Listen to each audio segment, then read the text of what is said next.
Hello everyone, Rika here, and welcome back to the Pokemon Fire Red Randomized Team Challenge. Now, I've got a great team. I got Geodude all the way up to Golem. I got Pidgey to evolve to Pidgeotto. I got a Fearow.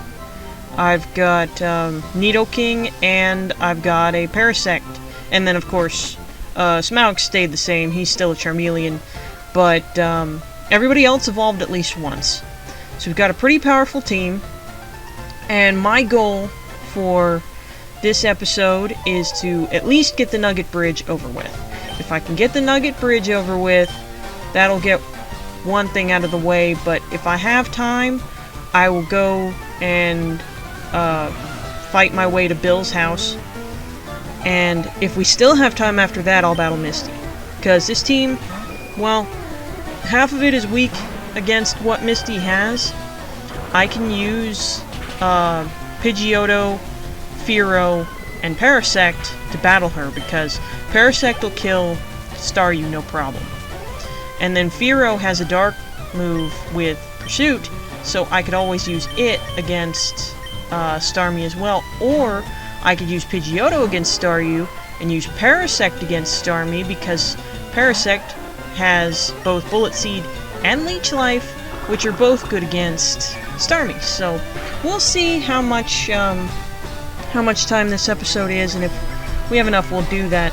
And it also depends on if my GameCube and recorder are going to work with me, because they've been being a little finicky lately. So we'll see how that goes. Hopefully it won't stop recording, or the GameCube won't crash like it has been doing. So, but if that happens, then I'll probably just cut it after the Nugget Bridge, because it's going to be a lot of editing to do if that's the case. So, Gary has a pretty interesting team here. The only thing I didn't understand about his team is he didn't let the Abra evolve to Kadabra. And all it knows is teleport as long as it stays Abra. So why didn't he let it evolve? I mean, it evolves at 16 into frickin' Kadabra. But I guess maybe they were trying to take it easy on you, so you had one Pokemon that didn't attack you at all. All it did was teleport, which doesn't even work in a trainer battle because you can't run away from them. Well, there we go. We beat him pretty easily, too. I mean, as you can see, his highest level was an 18, and all of mine are at 25, so since he's the hardest trainer we're going to be battling, the rest of them will be a cakewalk, because they're not even half as high level as he is, I don't think, except for maybe one kid on this bridge has something, I think, that's like 18. Anyway, this is the item I was telling you guys about, the Fame Checker. That is something that if you talk to everybody, you can get little tidbits about celebrity people. That's why that guy in Mount Moon, if you talk to him about Brock coming in and finding fossils with him, that gets put in the Fame Checker because it's something interesting about Brock. Now, really, all that does, from what I understand, is just tell you more about each of the celebrities of the Pokemon world, which include, you know, Professor Oak, Bill, all the gym leaders, I think the Elite Four as well, and pretty much that's everybody you can find out information about. And that's literally all it is. And I've never been able to complete it.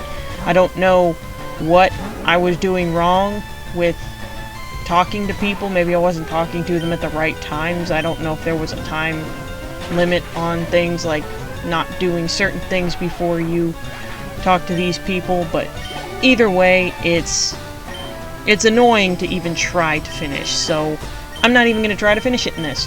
I mean, I might talk to a few people that I thought was kind of cool to find out things about the gym leaders, but I'm not even going to waste half my time trying to fill that thing out, because it doesn't even really matter. I don't even think it gets you something for completing it. Now, if it does, well, I don't know. So I didn't know, and if you guys know, let me know, and I'll might try to finish it if the item's good enough, but if it doesn't get me anything, then no point for me even trying to do it, I would think anyway. So, again, I have another team that is pretty set up to just kill bugs, because we've got 2 birds, a fire, and a rock. And while nidoKing doesn't have a type that's good against them, it also has Peck, which is a flying move, of course. And so my whole team's ready to just take out bugs and grass. Alright, so she's got, I think, Pidgey and either an Oddish or a Nidoran or something like that, so all of these trainers are relatively easy, and you get a nugget at the end, which is worth 5,000 Poké dollars or whatever those are. And this is just, to me, seems kind of like a waste of time, but if it gets me stuff, I guess it doesn't really matter, and it gets me experience. Not that the team really needs it right now. They're pretty much overpowering everything that I come across, so I don't know. Hopefully I can get a Pokemon set up that has False Swipe and has some kind of status condition move, so that I can have a Pokemon that's good for catching other Pokemon, which I may use Farfetch'd for. Now, when we get to Vermilion City, I can catch a Spearow and trade it for a Farfetch'd. Now, Farfetch'd can be used to learn Cut and Fly for me, and I will probably keep it on the team most of the time. It'll be one Pokemon that I don't randomize because I'm gonna need Cut and Fly a lot once I'm able to use them. Not only that, Farfetch'd learns False Swipe, so I can use it to catch Pokemon with. At least weaker ones. And then I can send somebody out that has like a status move, like Pikachu with Thunder Wave, or I caught an Ekans, and I think it learns Glare, so I could use it. And there's other ones. I mean, like my Parasect right now has Stun Spore, Butterfree has Sleep Powder. So I mean, I have tons of Pokemon that have status condition moves, or can learn them. And so if I keep Farfetch'd on the team, then what I'll do is I'll just make sure that he's set up for that. And the only time I will switch him out is when I need the opposite of what he can learn, which will be taught to my Snorlax. When I catch it, will be taught Strength and Surf, so that I can use those, because I don't want to teach Surf to my Lapras. Lapras needs room for all the good moves that it can learn. And while Snorlax can learn a lot of good moves too, I'm probably not going to use him to his full capability in this challenge.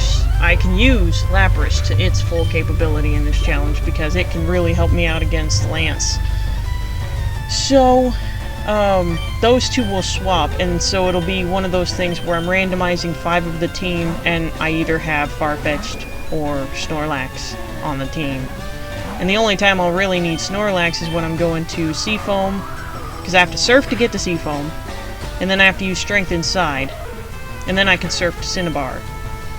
And I'll need Strength in the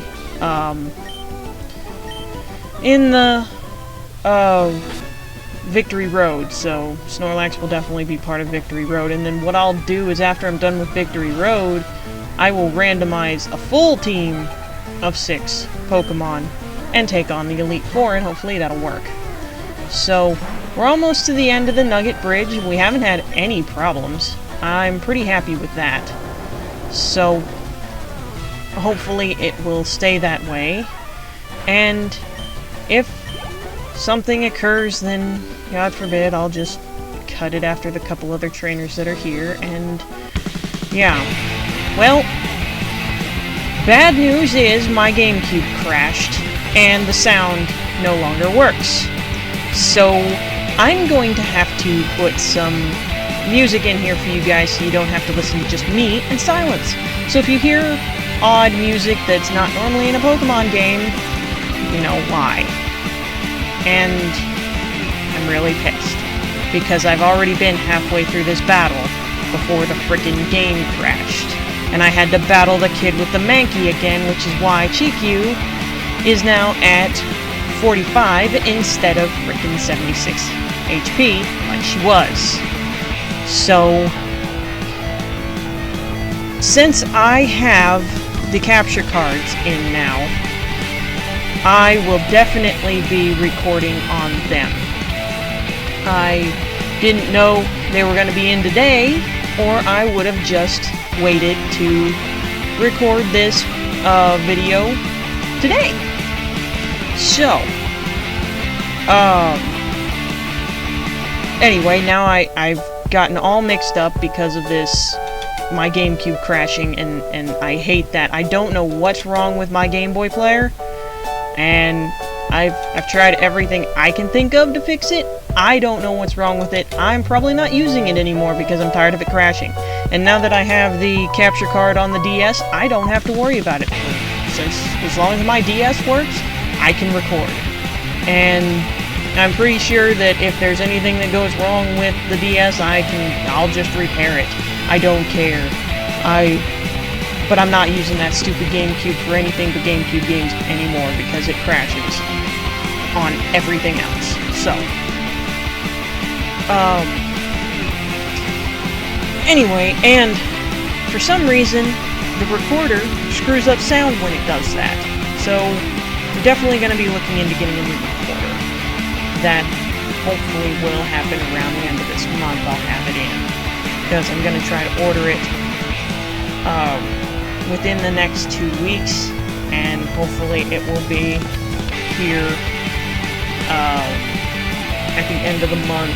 If not, it'll be here at the beginning of July, and that will be great, because then I won't have to deal with this crappy equipment setup that I have right now, which is sad that we paid so much for the recorder I have, and it's really not worth what we paid for it. But anyway, that's beside the point. So now I'm going to save, and I'm going to end this episode. So, drew the names, and they are Nidoran the female, Jigglypuff, Clefairy, Zubat, Ekans, and nidoKing. So I'll see you guys in the next episode.